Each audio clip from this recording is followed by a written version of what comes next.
So let's get straight into it.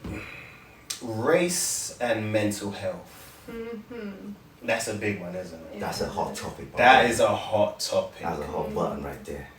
So talk to us a little bit about the impact of mental health in your race or your race in mental health. Yeah, I think I'm glad that a lot of things came out now, and I think people are more willing to talk about it, right?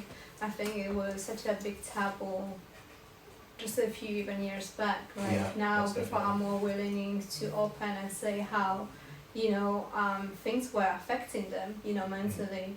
And I think for a lot of people, they struggle with in silence. They were not able to project even though they may be projecting a community, but I feel like they were not heard. There was not enough maybe support around.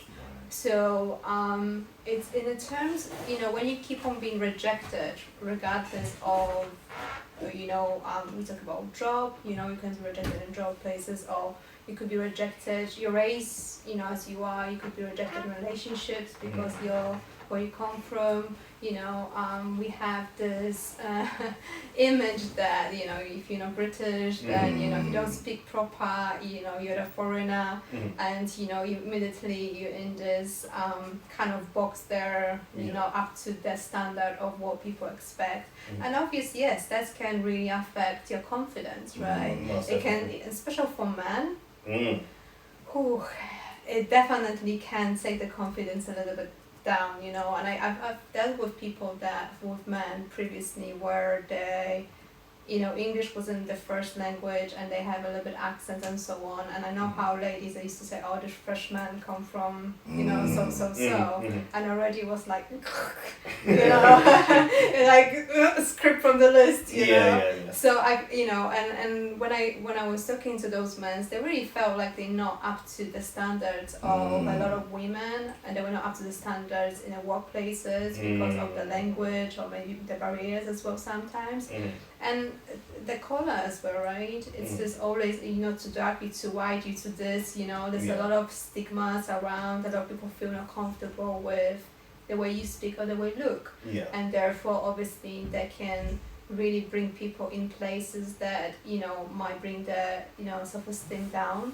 And that leads to depression and sometimes suicidal even, It's powerful, Cara. I mean, I want to expand a bit on what you were just talking about now. So you talked about the fact that men don't feel like they're up to standard.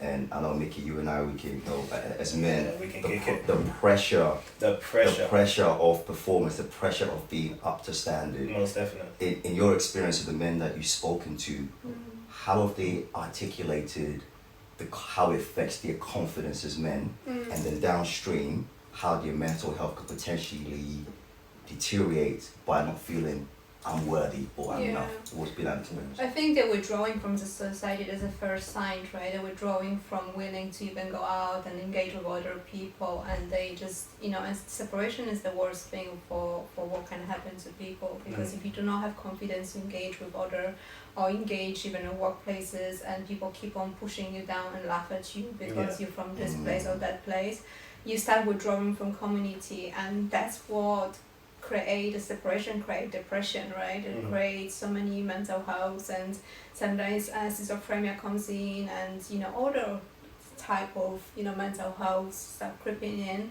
And I'm trying to always tell people to not living up to the standards of society, but live under the standard of God itself. Because when you live under the society standards, they always will suppress you, with their standards, but that's not what's necessary is God's standards, and you should never look into what people demand, but into what God demands from you, because He created you perfectly and wonderfully. There's nothing that's missing. If He created you to be in a specific country and then you move to another country, that's for a specific reason. Do you understand? So it's very important to know your own values and not be suppressed by other opinions, from other parties, right? So I always try to tell men to just sometimes block the noise You know, block the noise, Mm. block the expectations, and Mm. do what you've been called to do in Mm. life, you know, Mm. because there'll be always some opposition coming. Yeah. Regardless your race or regarding something else, there's always gonna something come and try to take the confidence out. So we just need to be focused of who we are and be confident of who we are. But we'll get to that more deeper obviously in the next questions.